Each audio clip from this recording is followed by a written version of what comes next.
Welcome to another episode of the Wholesale Elite Podcast. I am Isham joined by my main man, co-host, Mr. Tanner Santucci. What's going on? What's going on? Man, living the dream, bro. Guys, today we've got a good one. All the way from sunny Southern California, Mr. Jayden Smith is joining us. Jayden, what's going on, dude? Woo! I'm excited to be here. Yeah, bro. Let's Excited go. to have you. Excited to have you. So, just a little quick information. We don't know Jayden too much, so this is going to be an awesome discovery podcast. I was super impressed when I first met him. We were a part of or I was actually asked to join into kind of a calling group that they were doing, where they were making cold calls, and just kind of a deal where everyone was streaming at the same time, and the synergy there was just incredible. You could see that people were learning from one another.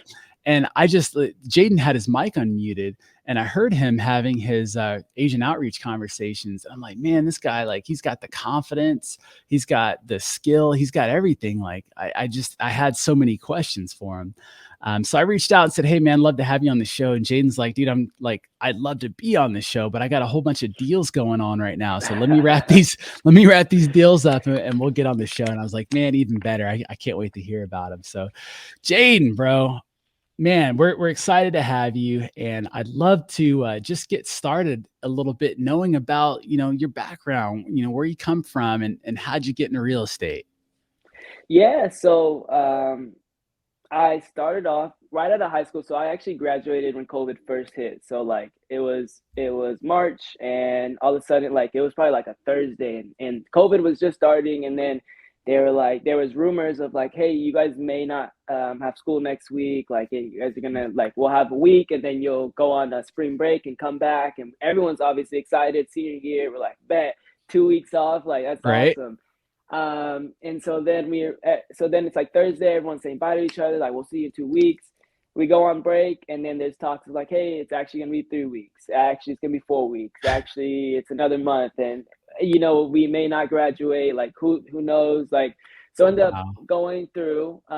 We did like a drive graduation. You drive in, you hop out the car, get your diploma, smile, and you get back in the car, you drive Wow. off. And so never saw any of the classmates again. But it's cool. And then from there, I was playing soccer at the time. I was going to go to a local college and play soccer there. And then I had met someone who I was playing soccer with. It was like a quick, like, 5v5 league. And I remember he had like a nice car. And I remember talking to his brother, and he's like, oh yeah, like, he makes a lot of money. He makes like 30,000 one month, and the next month, like, he'll blow it all, and then he'll make 30,000 next month. And I say, what does this guy do? Like, that's crazy. So like, as time went on, I got to know him more. And he's like, hey, I'm actually hiring. Like, would you want to work with me? And I was like, yeah. Like, at the time, I was looking for a job. I was just out of high school, so like, didn't have any money. My parents were kind of like, hey, like, are you gonna get a job soon? And so I was like, yeah, like, it'll come. Like, I'm not, like, I was just waiting, right? So this opportunity came up. I was so excited, right? He's like, oh yeah, it's my own business. It's super cool. So I go start learning, come to find out it's wholesaling. And so I'm cold calling sellers for like 6-7 hours a day. And it's rough, obviously, with sellers, and them cussing you out and all the things, especially when you get first started, because I have no idea what I'm talking about. I'm like, hey, Sure. do you want to Yeah. sell your house? They're like, how much? I'm like, I don't know. I'll call you back. So it was rough, but I learned, like, I really liked it. And I feel like with whatever I do, I want to be the best at it. And so there's like a few other people in as well, cold calling. And so I was just learning, like, watching Wholesale Hotline, like all the podcasts, like everything, reading negotiation books, like how can I become the best cold caller out of these people? And so it was just learning, soaking all the information, and I was honestly becoming pretty good. I got 3 deals, and I was supposed to be making like 10%. I didn't get paid. The guy didn't pay me, so I left. Oh, wow. Yeah, he owed me like 7,000, I believe. So you And so closed 3 deals with this person, and they didn't yeah, pay you your cut?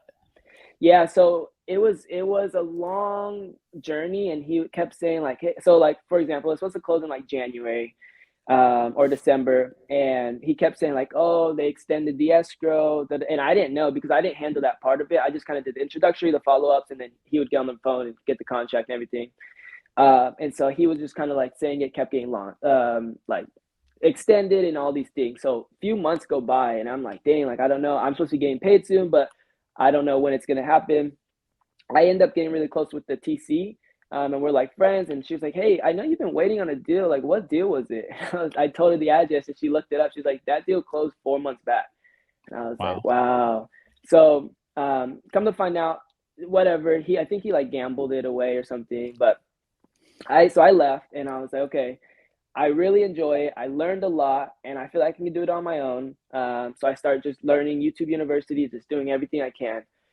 At the time, it was direct to seller, so it's expensive, and I was doing like I was probably spending about 1,000 per month, and I don't know how because I didn't have a job, so I was just picking up. So I was door dashing, like doing whatever I can to make the money and keep going. And I was very inconsistent because of that. So like I would have to stop for a week or two and start like making money and then go back. And so there's a lot of inconsistency, which is huge in it. And so eventually around July, I started saving up since like May, saved up enough for the course, the Astro course, and then joined in July. And then from there, we just from there actually, I just closed my first 3 deals last week. That's awesome, Oh, that's bro. So awesome. Yeah.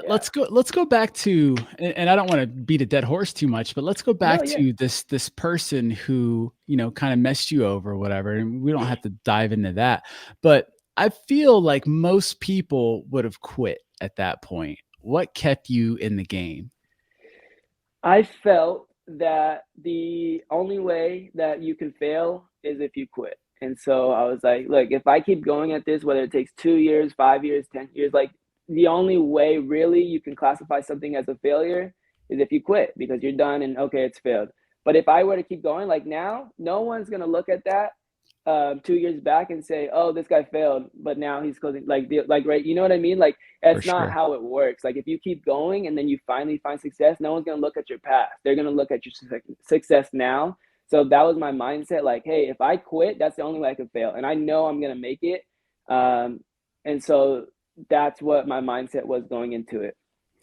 What have you done in your life, or what influences have you had that have helped you at this young age acquire that mindset? I think it was soccer. It was a big part of it. I was very self-driven. Again, like this mindset, I don't know where exactly it stemmed from, but just wanting to be the best. Like on my soccer teams, I wanted to be the best player on the team. I would do the like extra to be the best. I would practice after practice, come home and juggle the soccer ball in my garage for 2, 3 hours after practice. I would go on runs by myself, a mile, 2 miles. And that was also driving, like going on the run and being tired and like legs hurting and not wanting to finish, but like knowing the feeling after you finish the run is like such a relief and such a like it's like a runner's high. Like Yeah. that feeling like pushed me. So I think a lot of it stemmed from soccer because that's all I did my whole life. Right. Yeah, that makes sense. It seems like team sports are a big thing that help, younger people, develop the habits of sticking with something, and staying Yeah. consistent and pushing through the pain. And so, I commend you for doing that. Okay, so no success. You've locked up 3 deals. They didn't pay out. They played through, but they didn't pay out. And then May, you decide to get serious, and then July you joined Astro. What happened after you joined Astro?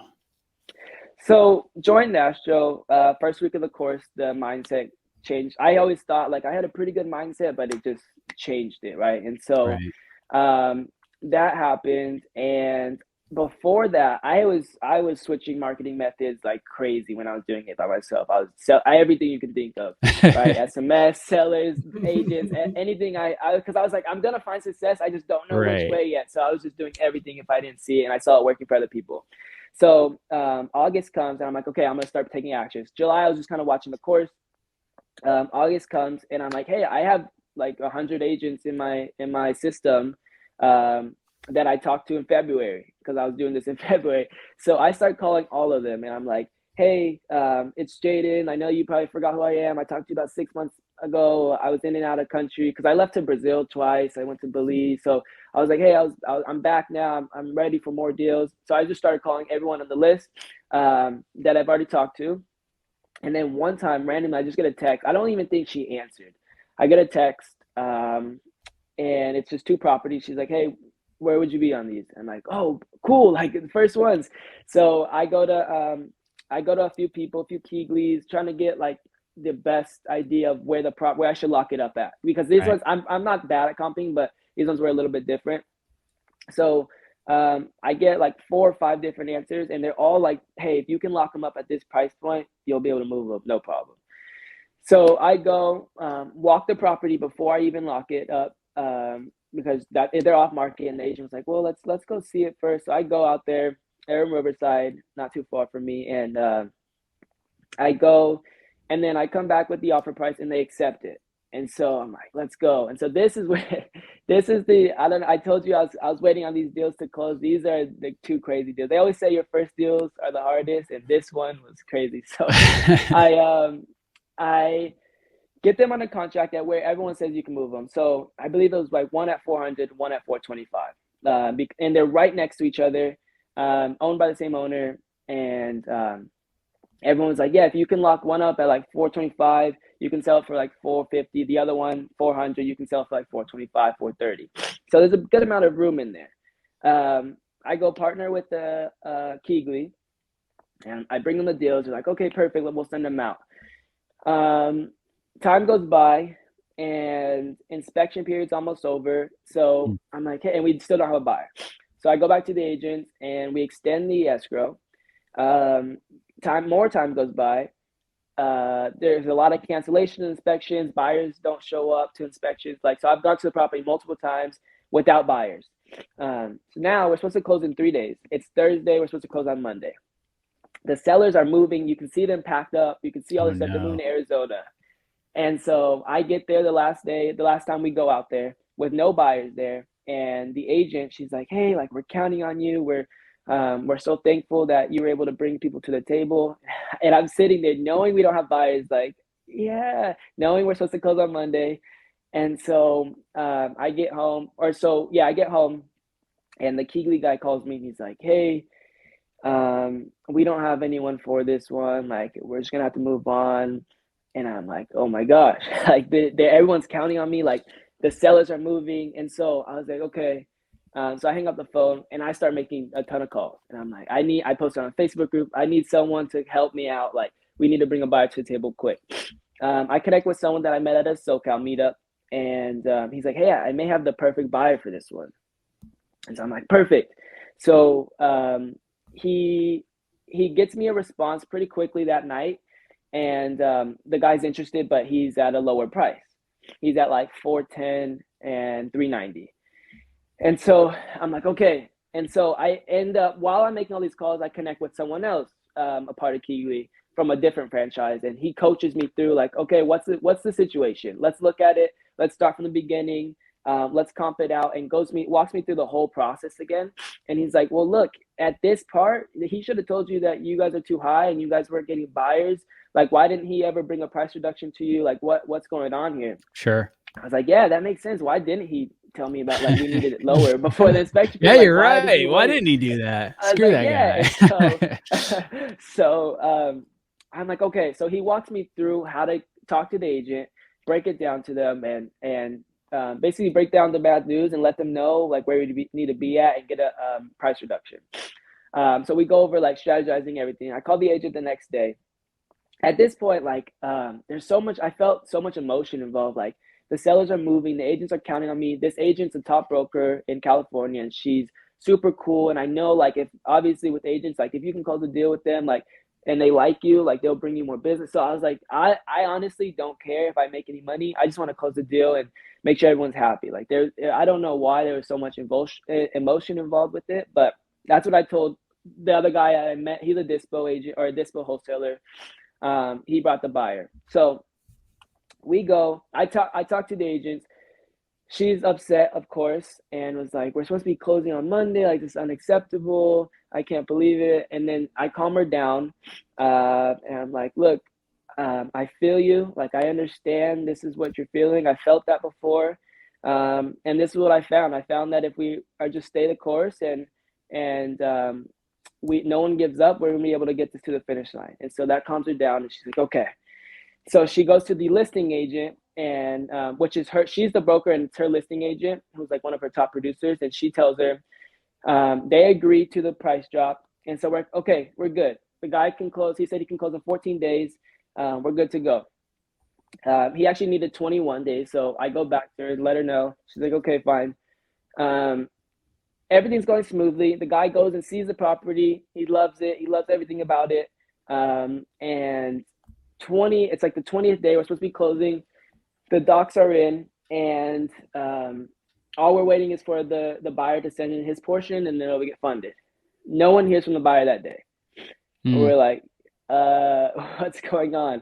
No one hears from them. Sellers are freaking out. Sellers' families freaking out in And they're already Arizona, like packed waiting for up, them. right? At this point, are Packed they up. sleeping And on to the make it floor? even worse, so yes, to make it even worse, as soon as they got the loan docs back, the listing agent's like, "Hey, you guys are good to go. We're gonna close tomorrow. You guys can start heading to Arizona." So they're in Arizona. They have to sleep in the U-Haul overnight because no one hears from the buyer that day when it's supposed to close. No. And we're like, "Oh my gosh, like what's going on?" I'm getting blown up from the agents, like, "What's going on? Where's the buyer? Da da da." And I'm like, "Oh my gosh." I'm calling him, no answer, texting him, no answer. Later that night, I get a text, and he's like, "Hey, sorry, there's an emergency. We'll wire the funds tomorrow at 12." I'm like, "Okay." I call the agents, let them know,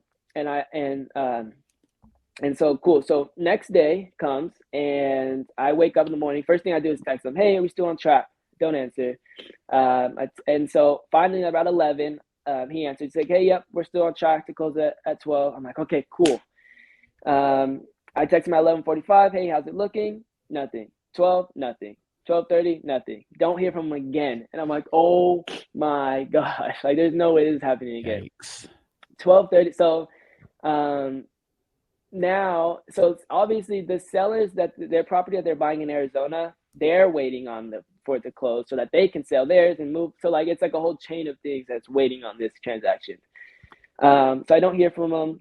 Later that night, I finally hear from him again, and he's like, "Hey, sorry, there's an emergency. Like we don't have the funds to pay for our part yet, and like, can we get till next Thursday?" And I'm like, "Oh Mm. my gosh!" So I call the agents. I tell them, and she's like, "Yes, that's fine, but as long as he can provide us with the proof of funds, like obviously the funds are coming from somewhere, and they'll be there by next Thursday. So if he can provide that for us, whether he's closing on another property or like he sold something or like whatever, and it's gonna be there Thursday, let's do it. Let's just get this done." So I call him back.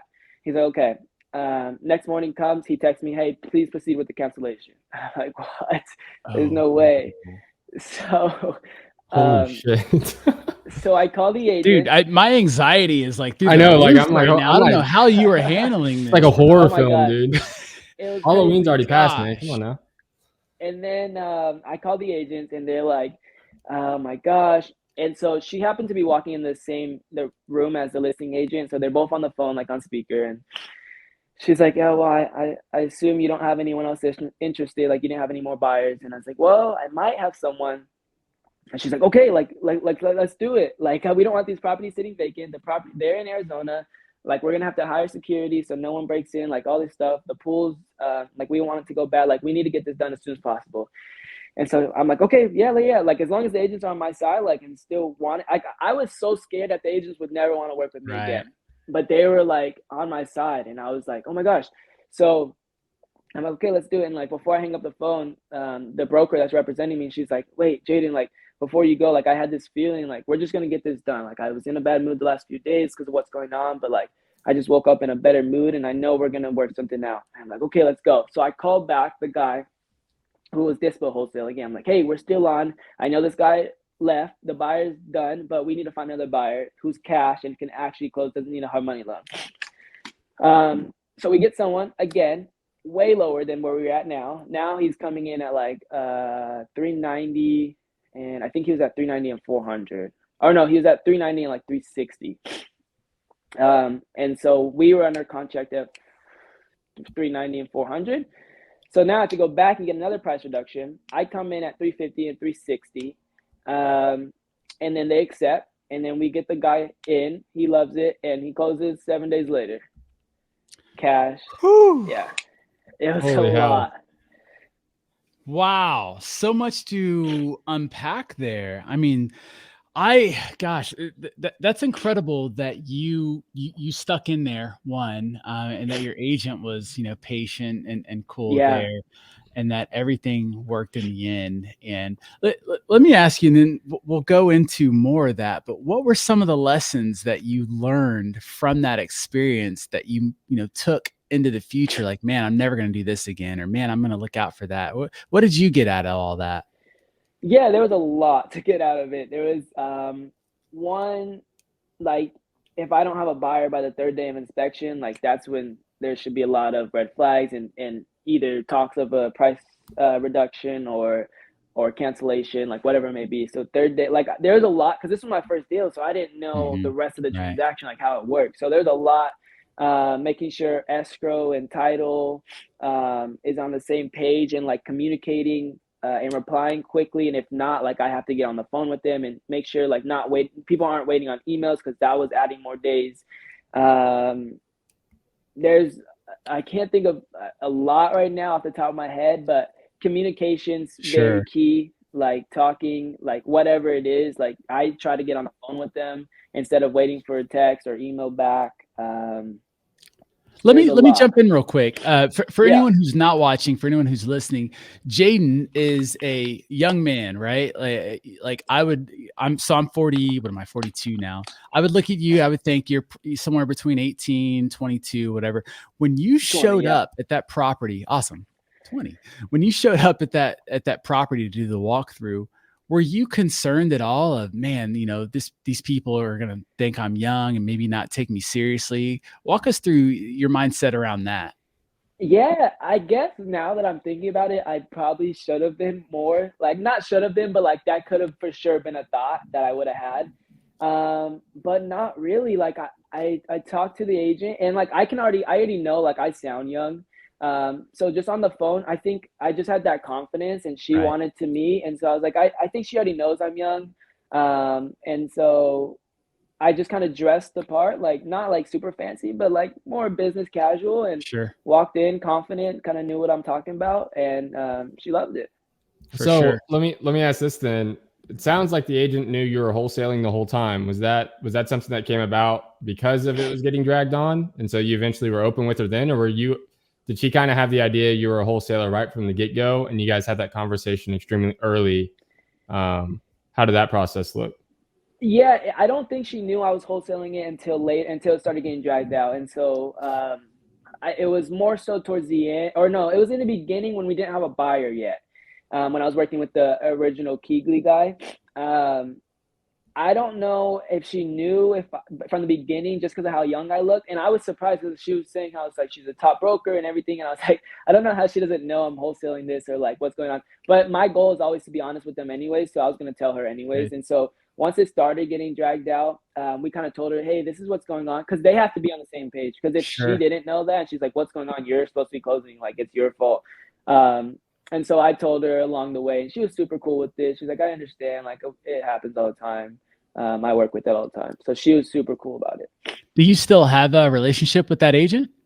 Yeah, it's strong. I'm actually glad that all this scenario happened because our relationship like became so much stronger. And she just brought me 2 other listings the other day and was like, hey, what can you do? So we're working on those now. But yeah, it's and she wants to go have lunch. And even I had told her that I got my license, but it's not hung anywhere. And so one of my main concerns was like, I just want to keep this relationship with the agent. And she wants me to work with her under her brokerage. Like she wants me, like it's the relationship between me and her is going to go far for sure. That's phenomenal, bro. I, so I love that you didn't let that thought creep into your head, like, man, I'm young, I'm inexperienced and whatnot. You went into that meeting with confidence. You didn't even think of the objections. And I can understand for those of us and those of you who are overthinkers, and you may, think of everything that can go wrong before this meeting. I just encourage you to listen to Jaden's story and understand, the big picture. Maybe those thoughts could have crept into his head, but they didn't. And that allowed the situation to play out perfectly, and maybe something would have come up, but still in the end, when you look back through the mess, there's always some sort of a blessing in there. And like Jaden said, had he not have gone through that whole mess, he wouldn't have had such a tight bond with this agent who's now sending him more and more referrals, and he's going to do more deals with this. He was open and honest and came through, and he worked his ass off to pull this off. So kudos to you, man, on being resourceful enough to figure all this out. And I love that in the beginning, before you did this, you took action, and then you went back to the drawing board and learned, and then you went back out and took action. And an old mentor of mine, Jeff Olson, he used to always say there's learned knowledge and there's activity knowledge, and you have to do both. You can't just go all in on one or go all in on the other. You need the balance of both. And so, man, let me ask you this. You did something that was really cool. I don't know if anyone caught this. Any of the sales guys that are listening or watching, it may have picked up on this, but you said when you reached back out to the agent, you said, listen, I know how you feel. Here's what I felt, and here's what I found. That is a classic feel, felt, found scenario that it's, for anyone that's listening that doesn't know that, it's a great way to overcome an objection. So you say, I know how you feel, and you're basically, leveling with that person. You're saying, hey, look, we're on the same page. I know how you feel. I felt the same way. So you bring a little, humility into this thing, and here's what I found. And so where did that come from, man? You felt So found. it actually came from the guy, when I was reaching out and making all those calls, the guy who walked me through and brought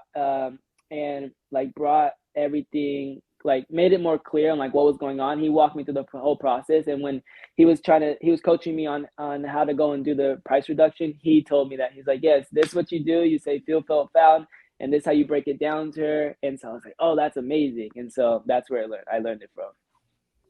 Incredible, brother. Incredible, brother.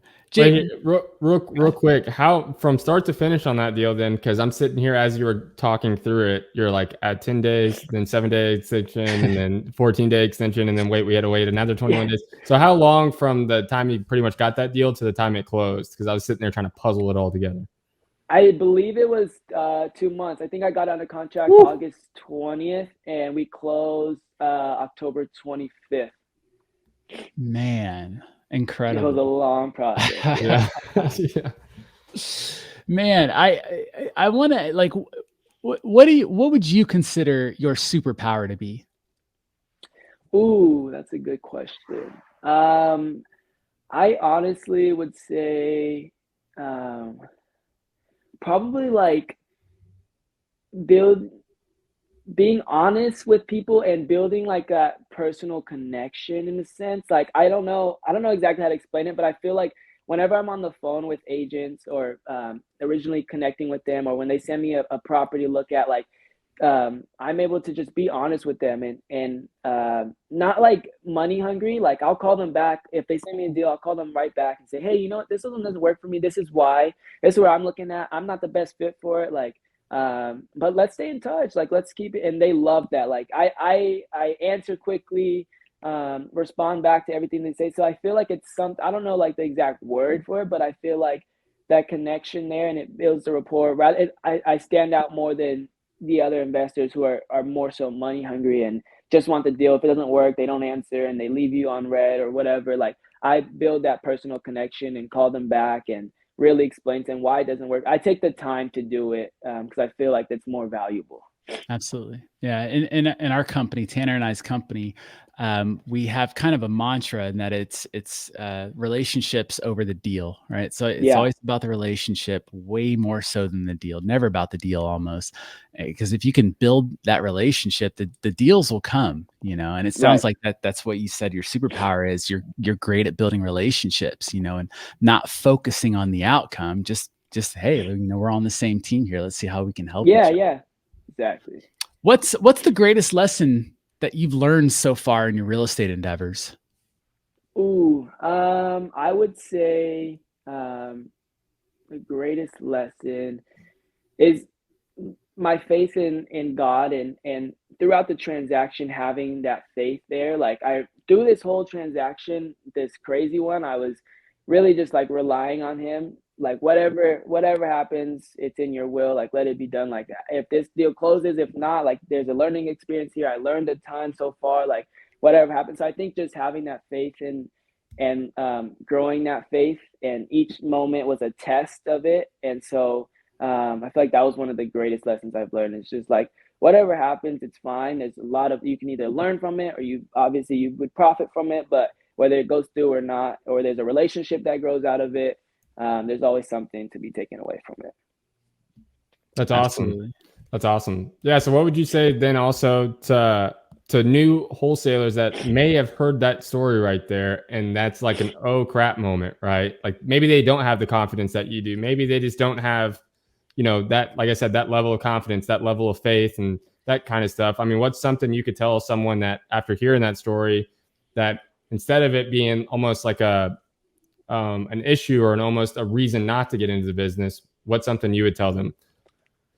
Yeah, I mean, it's you're gonna learn a lot through this process. I would say reach out to and connect with as many people as you can, and have them help you bring you to the next level. Like, don't be worried about splitting the profits or only making a percentage of it. Like, it's better than nothing at the end of the day, and you're learning a ton along the way. So bringing in as many people, like I reached out to as many people as I can. Like, hey, I don't even want to make anything. If you make something cool, let's just get this deal closed. So, and you're gonna learn a ton. You're making great connections. You're providing value to other people. So, like at the end of the day, like I would say, just bring in as many people as you can, and learn from them, and have them help you along the way. Yeah, I think what you said there is important for everyone to understand, which is, and if you go back to the beginning of your story there for that deal, the first thing you said you pretty much did was reach out to Keegley, reach out to other people, right? Like you didn't Yeah, try to handle everything right away on your own.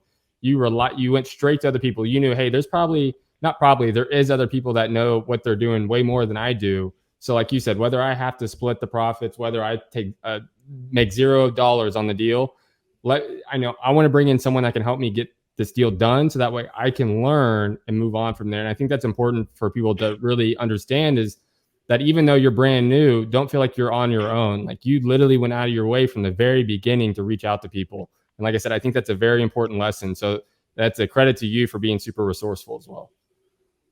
yeah, it's a huge key, and that's why also Astro, like the communities, is that's why I found the value more in the community than his course. I mean, just because of the stage I was at, like I feel like I kind of knew a lot of it already, but the community is huge, and being able to reach out to people who you can trust, and who like is looking out for your best interest, is not like, hey, like money hungry, like things like that. Like you can trust these people. They're all along the same mindset as you. So in the beginning, you said you were kind of all over the place, right? Like most wholesalers are. You tried a little bit of this, try cold calling, switch the list up after a week. And then, all right, I'm gonna try SMS. Let's do We're all that. Okay. guilty. I listened to a podcast about mailing and it seems to work. I wonder what this mailing stuff's all about. We all do that. But eventually you settled on agent outreach, it seems. What led to that transition? Yeah, I think I just like realize, like going direct to sellers is like a one-time transaction, but building a relationship, building win-win scenarios with agents is like something you can build a whole business off of. Like I feel like Absolutely. direct seller, you have to start over after one deal closes, right? But agents, like you can create, like you can let them represent you. They get paid. They're happy. They want to bring you more deals. Their work, like everyone, it's like a huge team. And I really was attracted to the relationship, and really building a relationship and networking with other people. Absolutely. 100%. Jamil says, I would much rather, set up nets underneath the banana trees and come around and shake the banana tree every now and again to let the bananas fall versus climbing a banana tree to get my banana and coming back down. It's too much work. Yeah. What would you say has been, so, with every pro there's cons. So obviously working with agents, I mean, it just sounds like a massive win-win. These people already have the properties locked up. They could potentially get more commission if they work with you. You can be their inside person where they're just feeding you deals. What's the downside to working with agents versus direct? Yeah, I mean, there's always a downside. I feel like the downside is some agents may think that they have more experience or know more, and especially if you're newer to the game, it can be scary. Like, oh my gosh, I'm talking to an agent, like they're Right. licensed, which there's not too much of a difference once you actually talk to them. So These true. guys are normal people, but there's that scare factor. There's people who, oh, I've been in the business for 45 years and I know everything about the market, and this Oh yeah. property is priced right. So you have to be able to not cause too much friction. Going back to super, I feel like that's one of it. Is not being able, like, I'm able to, like, hey, if they're like, oh yeah, no, this property's for sure $500,000. That's what it's worth right now. Like, you should buy it at 500. Like, I'm able to kind of swerve. Like, oh, that's awesome. Like, that's cool. I agree with you. But for me, it just doesn't work there, right? And so I'm able to kind of move around that. But yeah, I would say there's a lot of there's not too much, but I mean. Price points, there's a lot of friction there that can be there, like with the agents thinking they know more. There's also, you're not directly to the seller, so negotiating with the seller is different. You can use all your tactics, hey, like what exactly is going on, but there's kind of a wall with the agent, like you have to go to the agent has to go to the seller. So it's a little bit different there. There's more competition per se, because if they are on market, you're getting a ton of people seeing them already, a ton of calls. They may have investors they already work with. I would say those are a few of the downfalls. Got you. Thanks for shedding a little light on those. I don't want to talk too negative, but I just want to bring some little reality into the situation, so people don't go into agent outreach, just seeing all the stars and the glitz, because every level has its own challenge. But for us, agent outreach is definitely a great way to acquire properties and to build relationships. So when you started, what were your goals then versus your goals now? When I started, I was well, obviously I was direct to seller, so I was trying to do I wanted to have a team under me. Kind of where I really started is like there's a guy, he paid for all the marketing and he had 4 or 5 cold callers under him, and then he would make percentage of each person's deal. And so that was kind of my goal. I was like, oh my gosh, like this is awesome. This is the best way to do it, right? I didn't know anything else.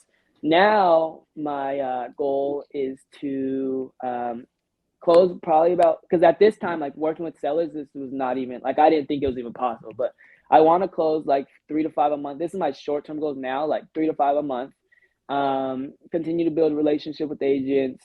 I honestly, for now, I don't need really to hire anyone yet, because until I'm probably at that 3 to 5 mark, maybe even more, because it's kind of like agents are on your team and they're doing the outreach. Sure. It's almost like I'm hiring the agents. Right.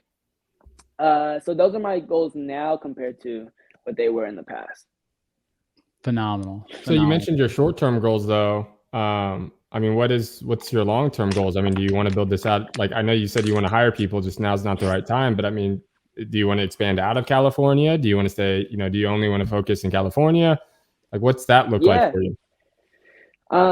For now, I would say long-term, for sure, I would love to be all over the country. I really love just the Keegley model and what Jamil has done with it. And so building a buyer's list, because I've been partnering with other people and bringing in buyers. So building a huge buyer's list, which is what I'm working on probably in the next few months as we go along here. And then just being able to also, I kind of want to have a YouTube channel or a podcast. I don't know yet how I feel about it, but what's up then? Let's go. And so being able to just to collaborate with other wholesalers and provide value to them as well as I'm learning, and being able to JV with other people. So being that sort of resource is a goal of mine, and helping other people out. And yeah. Phenomenal. It's Phenomenal. Awesome. Well, Jayden, brother, I mean, as we land this plane, I really, really, really, really want to tell you how grateful we are for your time and for sharing those crazy stories with us, bro. I cannot wait to have you back on to hear updates on, what life is like for you now. Cause obviously you have an amazing future ahead of you, and you're going to do some amazing things, some more amazing things. But as we leave, I want to ask you kind of a big philosophical question. But as a 20-year-old man who's brought tremendous value into this thing, what is your message to the world? What's the one thing that Jayden, if you had a platform to stand and say this to everyone, it could be real estate related, it doesn't have to be, but what's your message to the world, man? What do you want the world to know? I would say do what you love. I mean, I know this is basic, but do what you love, what makes you happy in life, and don't quit. Like, don't worry about what other people are saying about you. The moment, I mean, when I was doing this, like for 2 years, almost 2 years straight without making any money, like I was obviously like, people were like, when are you going to get a job? Like, what's going on? Like, when are you going to get a real job? And so I would say, just don't quit. Like, don't worry about what other people are doing. Do what makes you happy. And yeah, it'll pay off in the end. Phenomenal, brother. How can people, get in touch with you? What markets are you in? How can people work with Jayden Smith? Yeah, I'm in all of SoCal, really, from LA to San Diego. You can reach me on my personal cell. It's at 909-329-0482. So reach out if you need any help along the way, if you need buyers, if you just have any questions about what to do in certain processes or certain stages that you're in, or how to comp, whatever, you can reach out and I'd love to help you. Phenomenal, brother. Well, we're going to have all that info in the show notes for you guys. The show notes, the description, if you're watching on YouTube. So Jayden, excuse me. Again, brother, thank you so much for your time. We definitely look forward to having you on another episode. And until then, take care, brother. Yeah, you're a beast, bro. Thank you, guys. I appreciate it for sure. Everything. Absolutely, guys. All right, we'll see you on the next one. Peace. See you. What up, guys? Thank you for watching or listening to another episode. And look, here's the deal. If you got value out of today's episode, we kindly ask that you subscribe and like and get this bad boy going. And look, if you're in Florida, we're in Florida. That's our marketplace, and we want to help your deals get to the finish line. So if you got any deals that need help with dispo, send us an email. We're at deals@unwindinvestments.com. You can also submit it via our property submission form online at unwindinvestments.com/deals. And guys, we want you to be the next guest on our show. So get out there and hustle and grind, and let's get to work. We'll see you in the next episode. Peace.